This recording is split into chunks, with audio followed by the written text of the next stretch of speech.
जिंदगी में आपका भी ध्यान नहीं लग रहा। ज्यादा सोचने की वजह से बार बार आपको घबराहट होती है और आपका हृदय भी जोर जोर से धड़कता है और बार बार निगेटिव विचार आपके भी दिमाग में आते हैं। तो इस ज्यादा सोचने वाली बीमारी से बचने के लिए और इस बीमारी को दूर करने के लिए आज हम आपको एक बौद्ध भिक्षु की कहानी के माध्यम से आपकी समस्या का हल बताएंगे। तो आज के इस कहानी को पूरा देखें ताकि आप भी इस कहानी को सुनने के बाद आपकी समस्या से छुटकारा पा सके। तो चलिए आज के कहानी की शुरुआत करते हैं। एक बार चीन के एक हिस्से में बहुत बड़ा मठ था जहां लगभग 500 भिक्षु रहते थे। वो सभी अपने गुरु के मार्गदर्शन में खुद को जानने का अभ्यास कर रहे थे। एक दिन एक लड़का उस मठ में शिष्य बनने के लिए आया। उसने मास्टर से कहा, मास्टर, मैं खुद को जानना चाहता हूं। मैं सच की तलाश कर रहा हूं। मैं पता लगाना चाहता हूं कि सच क्या है। मास्टर ने उसकी ओर देखा और कहा कि अगर तुम सच जानना चाहते हो तो तुम्हें अपना पूरा जीवन दांव पर लगाना होगा। सच को जानने में तुम्हारा पूरा जीवन लग सकता है, फिर भी इस बात की गारंटी नहीं है कि तुम्हें इस जीवन काल में सच का पता लगेगा या नहीं। क्या तुम इसके लिए तैयार हो? शिष्य ने कहा। मास्टर, मैं यहां पीछे मुड़ने के लिए नहीं आया हूं, मैं इसके लिए तैयार हूं। गुरु ने कहा, अगर ऐसा है तुम एक काम करो, इस मठ में 500 भिक्षु है, तुम उनके लिए चावल कूटने का काम करो। बस सुबह से शाम तक चावल कूटने का ही काम करो और जब तुम थक जाओ तो सोने चले जाओ।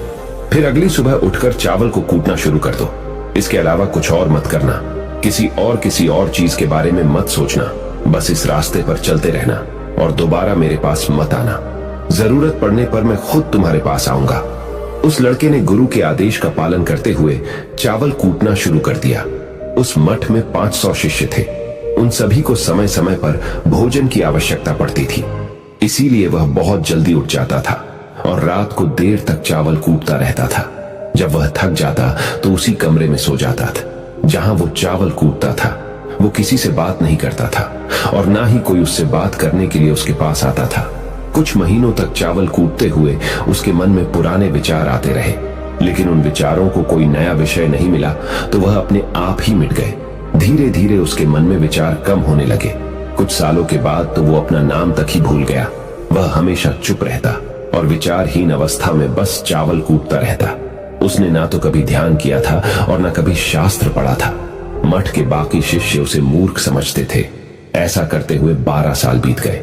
12 साल बाद एक दिन मास्टर ने घोषणा की, अब मेरा आखिरी समय आ रहा है और मुझे अपना उत्तराधिकारी चुनना है जो मेरे बाद मठ का मुखिया होगा। इसीलिए मेरा कोई भी शिष्य है जिससे लगता है कि उसे आत्म साक्षात्कार हो गया है और उससे खुद को जान लिया है, तो रात को मेरे दरवाजे के पास आकर इस दीवार पर कुछ पंक्तियां लिखें जिसमें उसकी जिंदगी का सारा अनुभव समाया हो। कई शिष्यों ने ऐसा करने के बारे में सोचा, पर मठ के प्रमुख शिष्यों में से एक ने वहां जाकर कुछ पंक्तियां लिखी। उसे बौद्ध धर्म ग्रंथों का बहुत ज्ञान था। सभी शिष्यों को लगता था कि वो इस मठ का उत्तराधिकारी बन सकता है। उसने लिखा था कि मन एक दर्पण की तरह है जिस पर विचारों और इच्छाओं की धूल जमा हो जाती है। इस धूल को हटाने के लिए ही ध्यान है। जिसकी धूल हट जाती है और मन का दर्पण साफ हो जाता है, वो मोक्ष को प्राप्त कर लेता है। अगली सुबह जब मास्टर उठे और उन्होंने इन पंक्तियों को देखा और उन्होंने कहा कि किस बेवकूफ ने यह सब कचरा मेरी दीवार पर लिखा है। वो शिष्य जिसने यह लिखा था वो चुप रहा। हालांकि उसने जो पंक्तियां लिखी थी वो ज्ञान से भरी थी, लेकिन यह सब किताबी ज्ञान था। वो शिष्य बहुत चालाक था। उसने पंक्तियां लिखी पर उसने नीचे अपने हस्ताक्षर नहीं किए, क्योंकि वो स्वयं इसके बारे में निश्चित नहीं था कि ये सही है या नहीं, क्योंकि उसे आत्म साक्षात्कार नहीं हुआ था। गुरु ने पंक्तियों को पूरी तरह से खारिज कर दिया। ये देखकर सभी हैरान रह गए। ये घटना पूरे मठ में चर्चा का विषय बन गई। इस विषय पर बात करते हुए 2 शिष्य उस शिष्य के पास से गुजरे जो 12 साल पहले यहां आया था और दिन रात चावल कूटता रहता था। दोनों की चर्चा सुनकर वह धीरे से हंस पड़ा। दोनों शिष्य ने उसे पूछा कि तुम क्यों हंस रहे हो? दोनों शिष्य की नजर में यह चावल कूटने वाला तुच्छ ही भिक्षु था। किसी ने उसे ना तो कभी ध्यान करते हुए देखा था, ना ही कभी शास्त्र पढ़ते हुए। हर कोई उसे मूर्ख समझता था जो बस चावल को ही जानता था। उस मठ में बहुत बड़े बड़े विद्वान थे, लेकिन उस चावल कूटने वाले को किसी से कोई मतलब नहीं था। इसीलिए वह दोनों शिष्य उसे मुस्कुराता हुआ देखकर चकित रह गए। उन्होंने फिर उससे पूछा कि तुम क्यों हंस रहे हो।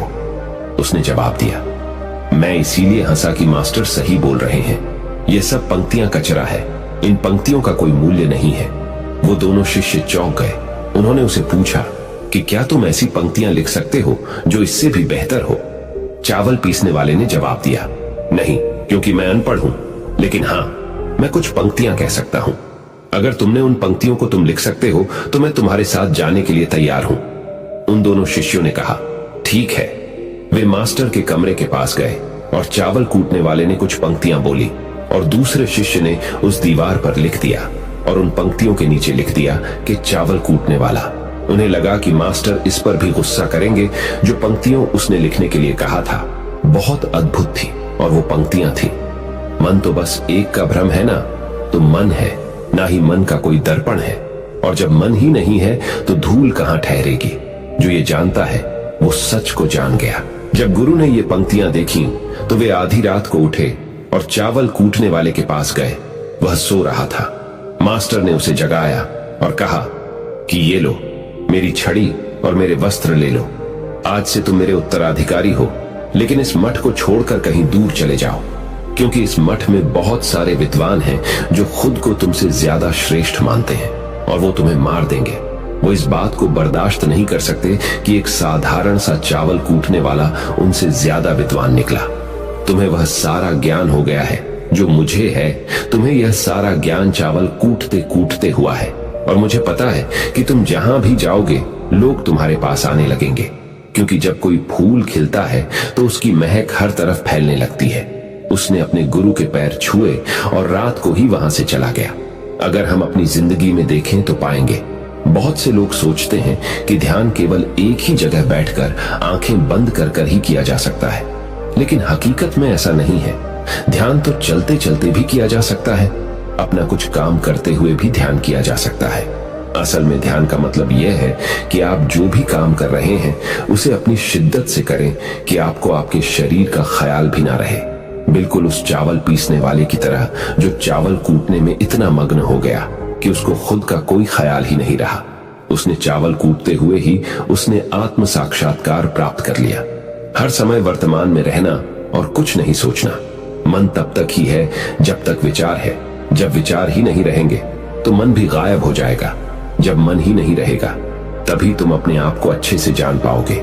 असल में हमें अपने वास्तविक रूप को जानने के लिए कोई अन्य साधना करने की आवश्यकता नहीं है। हम जो कुछ भी कर रहे हैं बस उसमें हमें पूरी तरह से खो जाने की जरूरत है। अपने काम में इस कदर से लीन हो जाओ कि आपका काम भी ध्यान बन जाए।